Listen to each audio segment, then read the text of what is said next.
El Rubén és graduat en fisioteràpia, també és graduat en Ciències de l'Activitat Física i l'Esport, màster en readaptació de lesions esportives i actualment és readaptador de l'espanyol femení i de l'U18 masculí i és fisioterapeuta en el sector privat i docent en el màster i postgrau relacionats amb lesions esportives.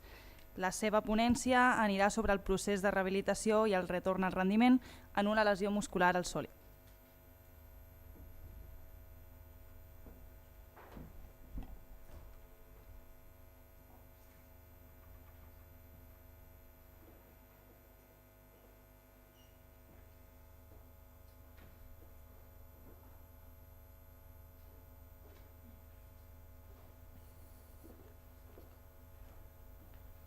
Sí, ja se sent? Vale, perfecte. Bon dia a tothom. Com ha dit la Cristina, soc el Rubén Cabanillas, estic treballant en l'àmbit professional a nivell de l'esport, com és allà a l'espanyol, amb el femení i amb el masculí. Llavors toco una miqueta les dues seccions que tenim allà a nivell de gènere i llavors també amb el sector privat. Molta diferència amb la meva feina no tinc amb un sector i amb l'altre, mínima, potser a nivell de temps, disponibilitat o sobretot potser improvisació moltes vegades que ens trobem en el sector del rendiment, que a vegades passen coses que has d'intentar solventar o has d'intentar buscar solució ràpida. Llavors una miqueta parlant en relació amb el tema del treball en equip, a l'espanyol tenim una estructura més o menys ben formada. Jo m'he de relacionar amb l'estructura masculina i l'estructura femenina, llavors això té una mica més de complexitat perquè has de parlar amb més gent i la comunicació a vegades és el que ens genera més problema. Jo penso que si hi ha bona comunicació solucionem pràcticament tot, perquè moltes vegades on trobem conflicte és quan és que no m'ho has dit, és que el fisio no m'ha dit que aquest podia fer això, el preparador físic et ve i et diu què fa aquest i no saps contestar. Llavors aquí és on tenim principalment el problema, a nivell de comunicació. En el sector privat sí que hi ha vegades que hi ha moltes coses que no podem solucionar uns mateixos, si no tenim algú altre que ens ajudi o altres professionals que puguem demanar opinió o que ens puguin orientar, ho tenim complicat, però sí que és veritat que no tenim la facilitat d'anar a tocar la porta al costat i dir-li al doctor, revisa'm aquest jugador que no el veig clar, o un preparador físic, ajuda'm com puc fer una tasca d'aquest estil, si tenim una miqueta aquesta dificultat. Però sí que ens ajudem d'altres persones, almenys jo intento ajudar-me de doctors, altres fisios, altres preparadors físics, altres professionals que ens puguin ajudar a la feina. Parlant una miqueta de nivell de l'equip, el que us he comentat. M'he de relacionar amb dos departaments, masculí i femení. En veritat jo no ho tinc molt difícil, jo estic al mig una miqueta dels fisios, dels preparadors físics, entrenadors, llavors normalment ja em venen a buscar a mi per dir-me el que s'ha de fer. Ells saben que jo estic tancat allà al meu zulo, que és el gimnàs, i em venen a buscar. Llavors és fàcil trobar-me, els altres a vegades costa una mica més de trobar i ja està. Seria una miqueta a nivell de treball d'equip que podem fer en el club. Important, comunicació. Si tenim comunicació, en general solucionem la majoria dels problemes que ens podem trobar. Una mica a nivell de la ponència que faré ara, o una miqueta el que vull explicar, el que vull transmetre.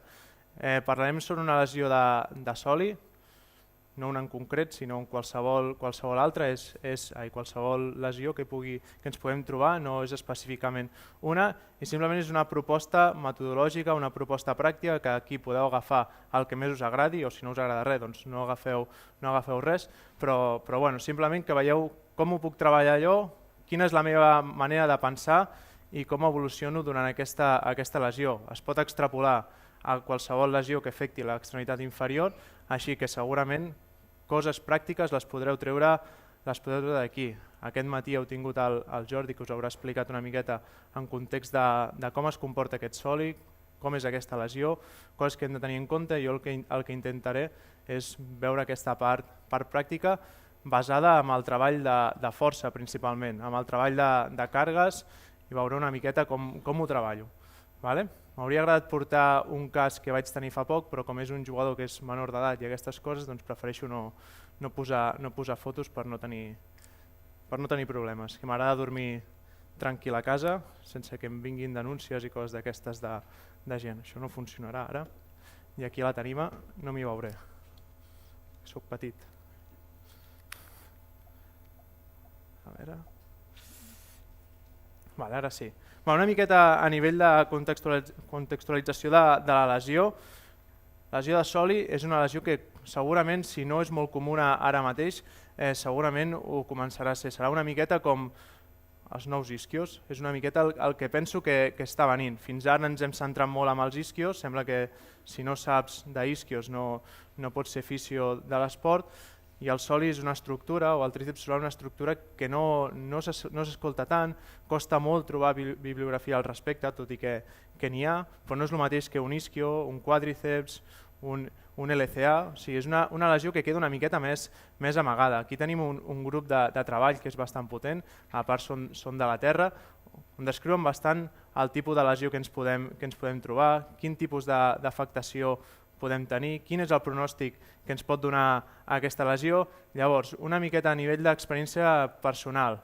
El soli, en general, el que se'ns lesiona és a nivell... Més cap aquí? M'estic anant, no? Estic desapareixent de la sala. Vale. Jo em canvio. Tinc tendència a anar cap allà, doncs em quedo per aquí. Doncs una miqueta la lesió que ens acostumem a trobar és una lesió més aviat tendinosa, que afecta aponeurosis, que al final no deixa de ser la continuació d'aquest tendó, o alguna afectació a nivell d'un dels seus tendons que ens trobem.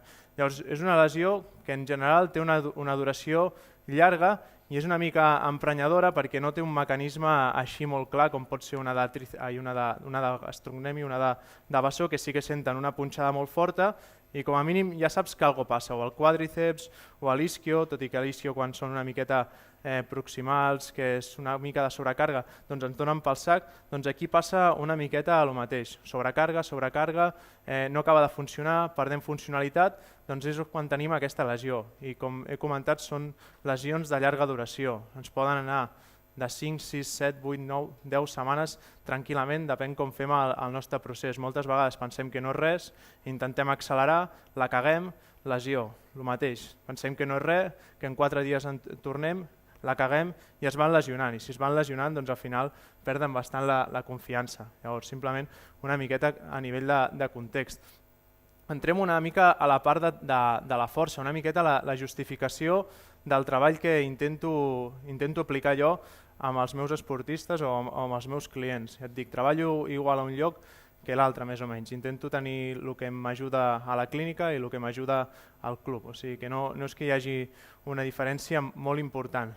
Amb el que ens hem de quedar, sobretot, és que és una estructura que aguanta molta força i que està constantment tot el dia treballant. Aquest soli treballa, nosaltres anem caminant i això va treballant. Això no descansa pràcticament mai mentre estiguem en bipedestació. És una musculatura que ens manté bastant estables. Tenim el peu recolzat a terra, no sé que siguem un drama i anem caient tot el dia, doncs és una estructura que va estabilitzant, que va treballant. Una característica que té és aquest treball isomètric, per dir-ho d'alguna manera. No és ben bé així, però es comporta de forma isomètrica. És un múscul que li agrada estar en contracció constant, sobretot quan el fiquem en estrès, quan comencem a córrer ràpid, quan comencem a saltar, quan comencem a fer alguna cosa que no sigui anar caminant amb la calma. Llavors, una musculatura que ens orienta una miqueta cap on l'hem de portar a nivell de readaptació, a nivell de fisioteràpia activa.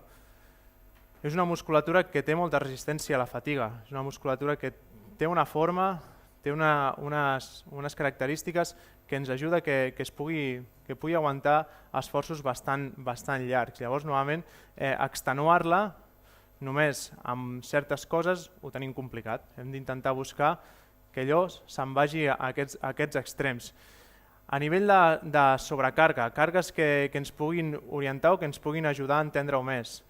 Quan correm, quan esprintem, quan fem accions d'alta intensitat, quan salto, quan recepciono, són estructures que aguanten entre, podem ficar 3 cops el pes corporal fins a 8, 9, 10, depèn lo voluminosos que estiguem i la capacitat de força que tinguem d'aplicar contra terra.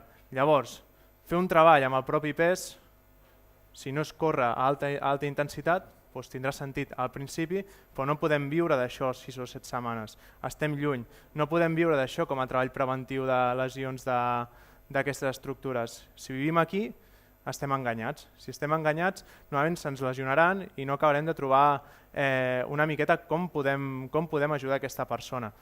Llavors, ens hem de ficar, com a primera idea, és aquest treball d'alta càrrega, d'alt estrès a l'estructura. Veurem una miqueta com fer-ho, com progressar-ho i una miqueta com quantificar alguna cosa, tot i que a vegades és complicat quantificar-ho tot, però alguna cosa que ens pugui orientar. Primera idea. Aquí és el mateix, però parlant una miqueta d'una acció d'acceleració, una acció on sortim corrent ràpid, que seran comuns en pràcticament tots els esports que hi hagi cursa. Per exemple, esports que s'estan ficant molt de moda ara mateix no, però que és una tendència clara. Per exemple, tenim el pàdel. El pàdel és un esport que viu constantment de l'acceleració, que passes del fons de pista a davant de la pista molt ràpid, sobretot quan el nivell és molt alt. Si jugues així tranquil·lament, et quedes quiet al lloc i amb el vidre ja vas vivint, però si el joc és molt intens, aquest soli està constantment treballant, perquè és una musculatura que serà protagonista amb l'acceleració. En els primers passos, una musculatura que està present i està treballant a full, està molt potent allà.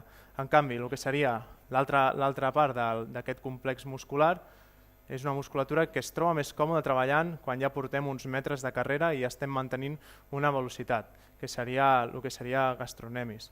Una miqueta la diferència. Protagonisme principal en sortides, en primers passos, en tot aquest tema. Tenim un soli allà molt actiu, molt preactivat, amb una contracció isomètrica, i quan això ha passat, aquest soli el que fa és es manté amb una contracció més o menys constant, cedeix molt poquet i el que comença a actuar és aquests gastrocnemis, que són una mica més llargs, tenen un altre tipus de característica a nivell de musculatura, i ja que treballin ells. Soli que resisteixi, els altres que vagin treballant en conjunt amb el tendó, en conjunt amb la musculatura que ve per sobre, en conjunt amb el peu, i al final el que som, un cos que és general. Diferents estratègies que tenim de treballar. Podem fer una estratègia que sigui absorbir energia, quan baixem, quan esquiem, quan caiem, quan freno, que seria la C, no? Al final és una estratègia, podria ser una estratègia on intentem ser òptims, on intentem mantenir una constància, que seria el que seria la A, no? Jo agafo un ritme i aquí em mantinc, vaig treballant, però això no vol dir que estigui treballant tranquil. Jo agafo un ritme i intento economitzar al màxim el meu esforç. No vol dir que perquè estigui corrent durant 10 minuts aquesta intensitat sigui baixa. Pot ser una intensitat molt elevada sempre que nosaltres vulguem. Estic fent un exercici dins del gimnàs on la intensitat és elevada, doncs potser m'interessa fer-ho durant 30, 40, 50 segons. I l'última, la del mig, perdoneu, és quan apliquem molta força en un moment constant. Doncs salto, freno bruscament i torno a accelerar, coses d'aquestes, doncs és el que ens trobem. Diferents maneres de treballar. Dos musculatures diferents que ens trobem en aquest complexe. El soli seria multipenada, té aquesta característica que les fibres no van longitudinals, en canvi el que seria el gastrocnemis, una miqueta més orientat així, sí que va, i al final això condiciona el seu comportament. Un es comporta com una motlla, acumula molta energia i l'ha d'anar traient, però no pot permetre's anar fent això, i l'altre és un impulsor d'energia. Simplement que quedi una miqueta la idea.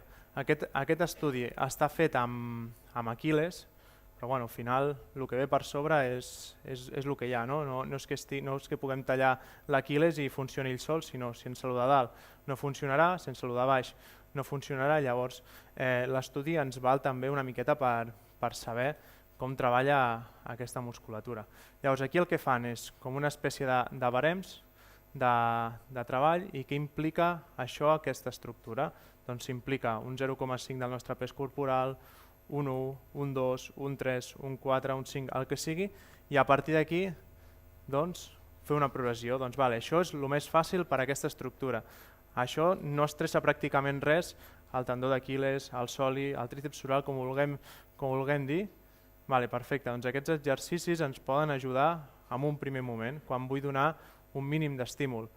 Els últims, que te'n vas a 5, 7, 8 al teu pes corporal, aquests exercicis ens poden orientar, ens poden ajudar a saber què he de fer al final o què he de fer per intentar evitar recidivar, què he de fer per intentar enfortir tota aquesta zona, per ser una miqueta més robust. Sí? Simplement que tinguem aquesta classificació i que a vegades ens costa, doncs, hòstia, aquest exercici no sé si va aquí o va allà, no ho puc quantificar de cap manera perquè no tinc material, no tinc eines, doncs bueno, almenys fan una bona feina i ens diuen una miqueta com va. Aquí també és molt important la intencionalitat que li donem. No és el mateix, dius, vale, córrer implica per 3 el pes corporal, vale, però depèn com corris. Si corres xafanous, doncs segurament no serà així. Si corres amb intencionalitat, picant bé el terra, doncs segurament aquesta intensitat la tindrem aquí. Vale? Una manera que tinc de treballar, i penso que és important transmetre una miqueta, és a nivell de treball d'isometria. Al final, fins no fa massa, doncs tu deies que treballes de forma isomètrica i tothom es pensava que anaves allà a la paret i t'estaves 60 segons assegut i fora. Sí? O estaves allà apretant una miqueta el quàdriceps, una miqueta l'isquio i fora amb el pes corporal, amb una petita resistència externa i no fèiem res més. Això ha anat evolucionant, sobretot hi ha una persona que li ha donat molt sentit i ha donat molt soroll a nivell d'aquest tipus de treball i ens dona una miqueta aquesta classificació. Després, a partir d'aquí, podem treure subclassificacions, podem treure la nostra manera de dir-ho, els noms, que això és un drama, cadascú li diu d'una manera, que tu t'entenguis i que tu sàpigues el que estàs fent és suficient, perquè si comencem a dir noms, cadascú ho diu d'una manera i al final sembla que no en tinguis ni idea perquè la nomenclatura és diferent la que estàs utilitzant. Llavors, agafeu una nomenclatura que us agradi i ja està.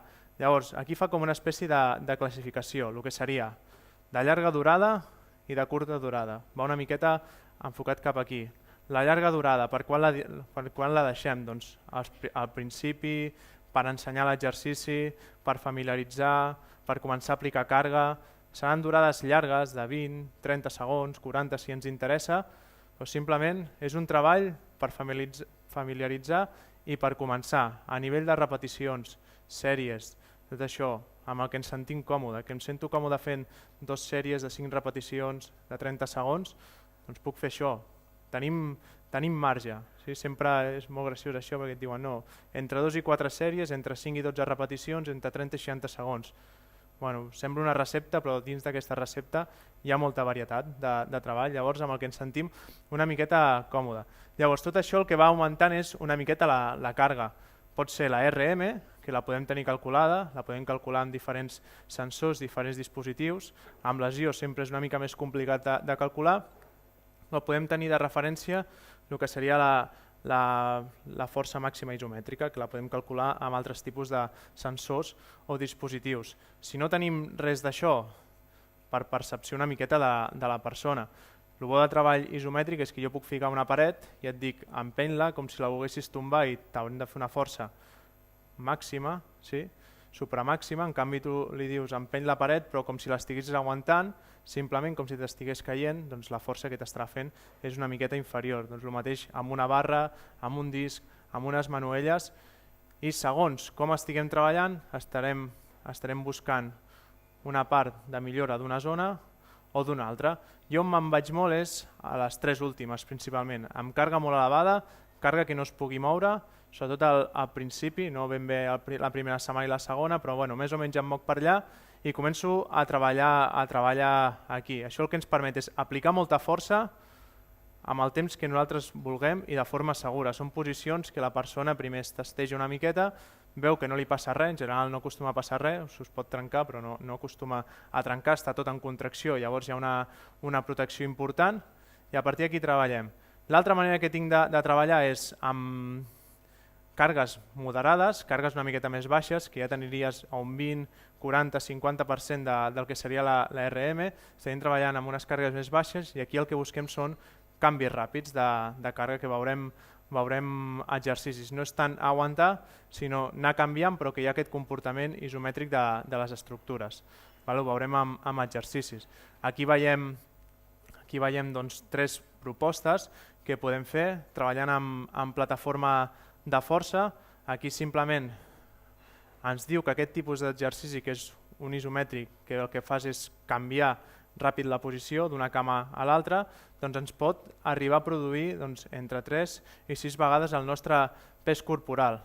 Això es produeix si realment li fots una castanya al terra. Si jo el trepitjo com si tingués una miqueta de por, doncs segurament no passarà res. Jo he de picar fort, he de tenir una càrrega relativament moderada, doncs el primer em sembla que estem amb 30-40 quilos, al mig, que amb aquestes màquines que tenen un sistema pneumàtic doncs és molt fàcil anar regulant el pes, treballem amb molt poqueta càrrega també, i allà doncs, també són 30 quilos. I són forces això, que ens ajuden una miqueta a que es doni aquest tipus d'estímul a l'estructura. És una miqueta repetitiu, però és perquè quedi bastant clar. Sobretot us heu de quedar amb intencionalitat de l'exercici i no tenir por. Abans de fer això he de fer altres coses, no em puc anar el primer dia a fer això, que primer que no t'ho faran perquè aniran mig coixos, tindran por, però sí que podem fer tot el tema isomètric prèviament.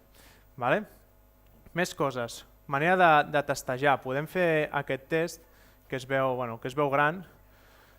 Podem fer aquest test que ens dona molta informació, intentem aïllar al màxim aquesta estructura que seria el sòlid. Si ja treballem amb la cama en extensió o amb una semiflexió de genoll, doncs ja entren altres estructures. Aquí intentem aïllar altres estructures i podem avaluar.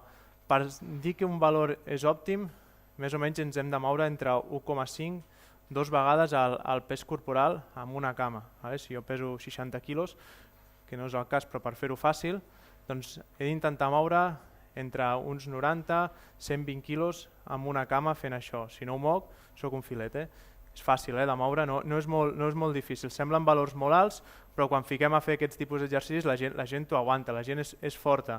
Passa que no els fiquem en aquest context i a vegades estan allà que estan fragilitzats, tenen por. Jo m'ho trobo molt amb els nois. Amb les noies no, les noies són bastant més canyeres, però els nois estan cagats, si veuen una barra ja, a veure si no podré entrenar, si estaré carregat, però després quan porten 2 o 3 setmanes diuen no passa res, però tenen por al gimnàs i suposo que això és per cultura general del futbol aquí a Espanya, però tenen por. Llavors, podem fer també la valoració amb una ecografia dinàmica, que és el que es veu aquí a la tablet, i jo ho porto aquí ficat, més que res perquè és una zona que es veu bé, i perquè ho veiéssiu, es busca la zona de lesió i a partir d'aquí treballem. Es fica un trasto que el que fa és mantenir-te l'ecògraf, aquí és un ecògraf d'aquests inalàmbrics, llavors no hi ha cables, no hi ha res que molesti, i ens pot ajudar una miqueta a veure si realment hi ha contracció, si hi ha sinergia entre una musculatura i l'altra, si la lesió s'està obrint o no s'està obrint, si l'estem estressant o no l'estem estressant. A vegades amb això ens hem trobat lesions que amb estàtic no es veu res, la gent et diu no, em fot mal, em fa mal, i amb estàtic no s'acaba de veure res i els fiques en dinàmic i veus com hi ha aquesta lesió. Llavors, són pistes que ens poden donar. Per altres exercicis, com aquest que es veu aquí, doncs el mateix, veure una miqueta la sincronia, veure si realment abans d'elevar els talons jo estic fent una preactivació o no l'estic fent. Si jo apreto bé amb els peus, veig que hi ha contracció, tinc aquest feedback instantani i llavors aixeco i veure com es comporten aquestes musculatures. I l'altre seria un exercici que podríem començar a fer des de molt aviat, amb un dinamòmetre per veure quanta força fem, podem marcar quina quantitat volem que faci. Són coses que es poden fer si tenim temps i ganes. I això seria una miqueta valors que ens poden orientar. Són valors extrets de gent que està forta. Llavors, segurament per població general, pel futbolista d'aquí, per mi, no són valors ben bé exactes, sinó segurament seria una miqueta menys o potser una miqueta més. Però són valors amb newtons quilo. Si estàs per sota d'això, doncs t'ho fas mirar. Si estàs dins d'aquest barem, doncs vas bé, però la idea és que, sobretot si estem en el rendiment o estem amb gent que és amateur però el seu estrès és molt elevat, doncs han d'estar en aquests valors alts. Simplement diferents exercicis que podem valorar. Aquí ho podríem valorar en dinàmic, el tercer, i els altres són tots amb estàtics, coses que hem fet amb 2 cames, amb una cama i ja està. En plataformes de força en aquest cas. Una miqueta com ho podem distribuir. Jo normalment no programo mai, perquè mai sé com venen el dia següent, i sobretot en el club, i mai sé què em trobaré el dia següent, perquè allà passen coses.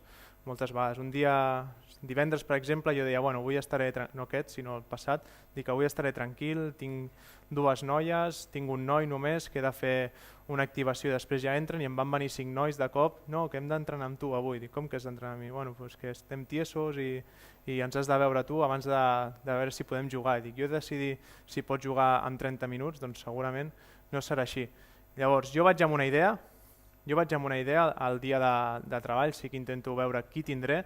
A vegades passa això, que et ve gent que no comptaves amb ella i bueno, doncs has d'improvisar ràpid o has d'intentar actuar el més ràpid possible, però bueno, en general hi ha certa organització. Jo sé què tinc, jo sé el que vull treballar aquell dia, jo sé el que vull treballar més o menys demà, em condiciona el de demà amb el d'avui, ha de fer camp, no ha de fer camp, llavors a partir d'aquí començo a treballar. Començo amb algo senzill, algo que vegi que ho pot fer, i a partir d'aquí evoluciono en dificultat dins de la mateixa sessió. Això simplement doncs, poden ser paraules, continguts que vull que hi siguin, o una manera de distribuir-ho. Si avui faig això, demà doncs no ho faré, m'espero 2 o 3 dies. He vist que us han ensenyat doncs, la curva de l'adaptació, doncs sabem que fins als 36, 40, 20 i alguna hores, segons la persona, doncs no tenim remodelació, no tenim una síntesi positiva, doncs amb això hem de ser intel·ligents. Si jo avui foto sprints a muerte, doncs demà no els faré, els faré diumenge, potser, i si em puc esperar dilluns, doncs potser millor per fer una sessió similar, més que res per tenir control. Això amb dinàmica normal d'equip doncs ho podem permetre. Quan estan lesionats, sí, amb clínica t'ho pots permetre perquè tu li dius el dilluns et fots canya, però fins dijous no tornis a fotre canya. Dimarts i dimecres fas això. Simplement una forma de programar, una forma d'ajudar-nos, continguts aquí, continguts escrits, el que us vagi millor, una mica d'organització de sessió i a partir d'aquí treballem. Aquí doncs, diferents exemples que poden estar dins d'una sessió. Si jo faig una cosa, doncs segurament esperaré com a mínim 2 o 3 dies per repetir mateix estímul, no cal fer-ho sempre seguit. Simplement són diferents exercicis que engloben els continguts que hem vist abans. Una miqueta aquest procés de return to play. Aquí ara veurem alguna altra cosa. Llavors, aquí, sobretot, al principi, aquí és on entra el doctor i jo soc molt pesat amb el doctor que li dic que em digui el que té, perquè si no m'ho diu i no acerta i si no ho té clar i dic que demani ajuda, jo la cago. Si la cago jo, llavors és fàcil, no? El readaptador que no s'entera de res i és fàcil que et fotin la culpa. Llavors jo vull saber què té, més o menys quin és el pronòstic i què hem de fer amb aquesta persona. Quan comença a treballar amb mi, a vegades porten 2 setmanes i encara no han vingut amb mi, dic què passa, que teniu por de que us rebenti el jugador? Han de venir abans, normalment, i a vegades triguen molt, però bueno, com tens tanta gent no te n'adones. Llavors, anar reavaluant constantment, no cada dia, no tenim temps d'anar cada dia reavaluant, però sí cada 3, 4, 5 dies, o quan veiem que anem a fer alguna cosa completament diferent al que estàvem fent. Doncs, per exemple, estàvem fent un treball al gimnàs, ens hem ficat a la cinta, ens hem ficat a l'arena, decidim córrer al camp, com està aquesta estructura, com està forta aquesta estructura, jo li dic, no, jo al gimnàs la veig perfecta, m'està aguantant, m'està resistint, està aplicant força, doctor, mira'm com està estructuralment, perquè estan cagats sempre, els doctors sempre tenen por, perquè també són els que més pillen dins del club si hi ha alguna recidiva. Llavors li dic, digue'm com està, la veus bé a nivell d'imatge? Em diu, bueno, encara no sé què, m'espero 2 o 3 dies a fer aquell treball que jo tenia pensat i ja faré altres coses. Llavors, el nostre abordatge ha de ser principalment a nivell de treball de força, serà primordial. Dins d'aquest treball de força ha d'haver aquest treball d'alta càrrega, de càrregues, com vulgueu. Ha d'haver un treball on treballem tot el tema tècnica de carrera, sobretot si la persona corre, que en general les persones acostumen a córrer, o una miqueta el gest que hagi de fer la persona. Ha d'haver salt, ha d'haver recepció, s'ha d'accelerar, s'ha de frenar, s'ha d'impactar, tot això ho hem de tenir dins i fora del gimnàs. Llavors, anem progressant una miqueta segons la tolerància de la persona. Normalment són gent que coneixen el seu cos, hi ha gent que no la coneix, llavors d'aquests no ens hem de fiar, però si veus que és algú que coneix, que nota, doncs ens fiem una miqueta i anem progressant segons la tolerància que està tenint aquesta persona. Jo veig que fa unes coses, vol dir que pot fer el que vindrà després. Jo veig que això no ho pot fer, dic, vale, no cal que faci res més d'aquí perquè la liaré. Vale? És una miqueta lògica durant el moment. Llavors, molt important, el temps que porta la persona i la curació biològica. Vale? Això és un altre model de Return to Play. Ja us dic, fins fa poc no hi havia res, i això és de l'any passat o així, i ens diu una miqueta com progressar des del principi fins al final. Vale? Com comencem el nostre abordatge doncs, més de fisio-camilla, fisio primer treball actiu, fisio treball actiu una miqueta més intens, on ens anem al treball de gimnàs, treball de camp i treball amb el club. Com podem evolucionar? Li podem ficar fases o podem ficar que sigui un contínuum, però bueno, el que hem de fer és fer-ho i ja està. Coses que podem fer. En un primer moment, doncs, diferents exercicis. Aquest primer, doncs, estimulem una miqueta el soli sense el pes corporal, podem ficar un dinamòmetre per veure quanta càrrega estem ficant, però bueno, acostuma a ser algo senzill, al final la gamba. Aquí, doncs, amb una miqueta més d'extensió de genoll, una miqueta més específic de la carrera, podem intentar reeducar. Aquí estem asseguts, ja no estem completament tombats, sinó que ja tenim el pes una miqueta de la gravetat en direcció cap on està aquesta musculatura. Ens assistim amb una goma, amb un pal, amb el que sigui, però ens assistim perquè sigui una miqueta més fàcil. Penseu, bona activació inicial i després ens aixequem. I això doncs, seria com un pont adaptat a que aquesta estructura estigui treballant. Més coses, anem evolucionant. Tot això són coses que es poden fer bastant ràpid, no cal que esperem molt temps. Són posicions estàtiques en general de l'estructura, que no està patint, no hi ha un dinamisme molt clar. Vale? Treballs de soli on podem anar augmentant la càrrega i que puguem arribar a càrregues bastant elevades, 118 o el que sigui. Sí, jo puc anar augmentant 150, 160. Vale? Treballs on treballem sobre aquestes estructures intrínseques del peu, tècnica de carrera i alguna més específic en primers moments d'accelerar, que siguem molt rígids, molt robustos, on el peu no col·lapsi, que solen ser errors que ens acostumem a trobar. Ens fiquem ja en més temes de carrera, que ens puguin implicar aquestes estructures.